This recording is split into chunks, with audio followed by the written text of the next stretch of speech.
Your campaign structure can make or break your Amazon PPC. And if you want to improve your profitability or scale your products, you have to make sure your campaign structure is aligned with your goals. My name is Sharel, and I've been doing PPC in Amazon from 2018. So I had the time to use all the structures out there.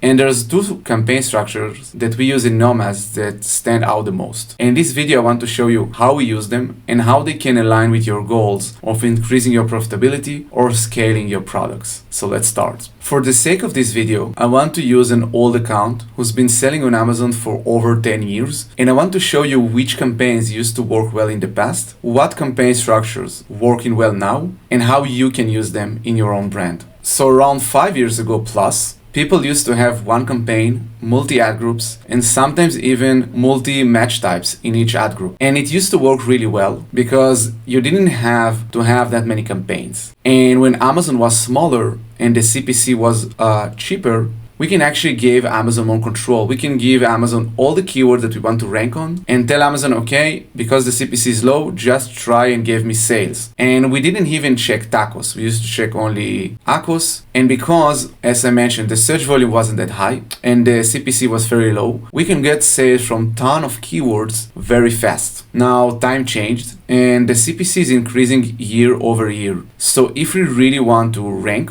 or not losing money, we need to redefine our campaign structure and we need to give ourselves more control, which gets me to phase number 2, which is organized campaign structure. We started to use this structure a few years ago, and basically it means one campaign, one ad group, sometimes even only one product on around 10 to 20 keywords and the same match type. Now, why it's important? As the CPC is going up, we need to make sure we organize and we need to know where the spend is going. And if we have one campaign per one ad group, per one match type, we can actually understand better where we're getting more of the sales. And if we want to focus more on ranking and using exact, we can do it easier and the wasted ad spend going down. So what we usually do in Nomads is having one campaign, one ad group, making sure on the campaign settings we have the down only dynamic bid. Now sometimes we use the fixed bid and I will get it later this video on when to use it. But when we use down only, we're basically telling Amazon that if you know that our conversion is going to be low for some sort of keyword or customers, please reduce our bid. And in this way we can be more cost efficient. And having one campaign in one ad group led us to control the spend better. Now on the ads level,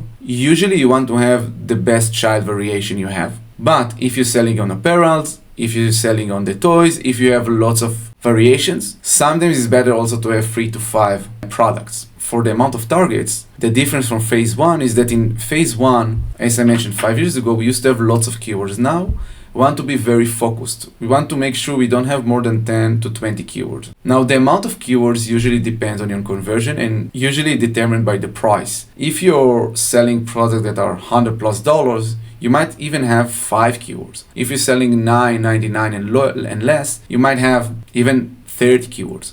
But usually the sweet spot is 10 to 20 keywords, and for product targeting is 15 to 30. Now, as you will have less keyword in the campaign, you can control the campaign better, but you will have more campaigns. And this structure is good if you want to be more efficient, if you don't want to have too many campaigns, but at the same time you want to understand where your spend is going. And I will recommend this structure for all the brands that don't want to scale and want to just focus on profits and don't have new launches. So after we understand the basic structure, let's move to the hyper control structure, which is phase 3. And basically we eliminate as much control to Amazon as we can. If in phase 1 we give Amazon all the control, we give them lots of keywords, we even sometimes do up and down bid, we just let Amazon to do whatever they want. In phase 2, it's more mixed. We still give Amazon some control, but we let Amazon the exact keyword we want to spend on. Usually it's less keywords. Usually it's one campaign, one ad group. In phase 3, we want to take all the control to ourselves, which basically it means we will have one campaign, one ad group, only on one product and only on one keyword. And we will even go to the campaign settings and we'll have fixed bid. And the reason we're doing it, we want to give Amazon budget and tell Amazon, take this budget, use it only for this product, only for this keyword, and I'm forcing the algorithm to take the exact bid I want. I don't want to have less, I don't want to have more.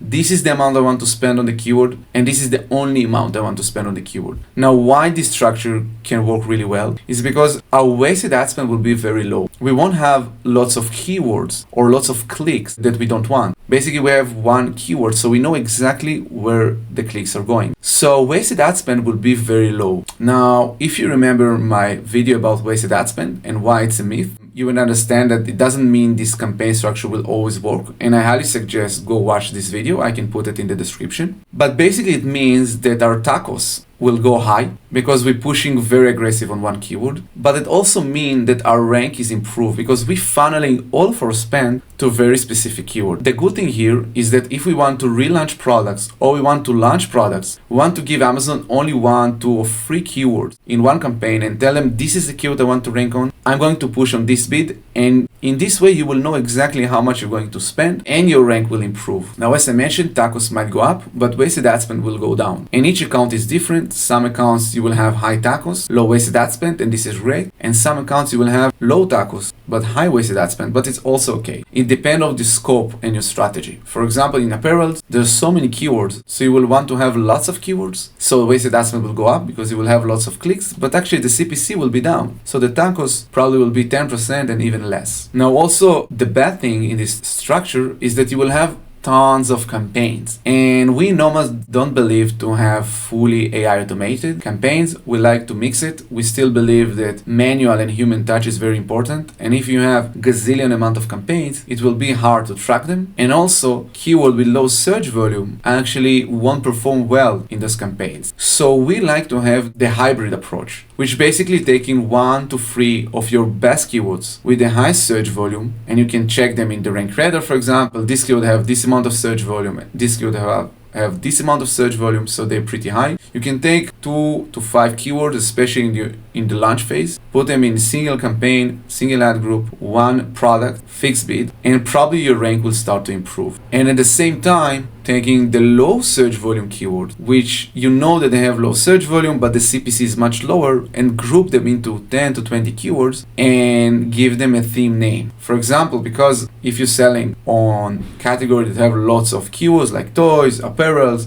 many other ones, in order to really understand what's going on, I highly suggest to break them by themes. For example, as I mentioned, we'll have single campaign, single keyword for the top 2, 3 keywords, and then we will start group them by themes. For example, theme of 2 to 3 years old, theme for Mother's Day, theme for Christmas. And in this way you will have the campaigns that working for rank really well, and you will have the campaigns that working for profitability. And this is the key here. You need to understand what you want. You cannot push all of the keywords at the same time for rank, and you cannot take all of the keywords that you have and only put them on profitability, because in the end you will lose rank, and one of the goals of PPC is to improve organic sales. And last thing I want to mention is the frequently bought together. Frequently bought together is an amazing way to scale your product and increase sales and increase profitability. So frequently bought together or product targeting, you will need to have 10 to 30 product to test it, because they not always work. And here come the hybrid approach. You will have few campaigns in the keywords realm that you're working on rank, and all the other ones you will break them by themes, 10 to 20 keywords, and by product targeting and frequently bought together themes, which usually by 15 to 30. The single campaign, single keyword will be in fixed bid, because you want to force the algorithm to get your bid, and all the other campaigns will be down only, because the goal is profitability, and we want to give Amazon some control to be smart and not overspend on customers that we know that probably won't buy. So this is one of the main ways we use our campaign structure in Nomads. This is how we use to scale brand. If you have any question about campaign structure or any ideas of topics you want me to discuss in my next videos, please let me know in the comments below. And remember, your campaign structure can make or break your PPC. First, identify your goals for each product and for each keyword, and then start to build the campaigns in the way that you will see the most benefit.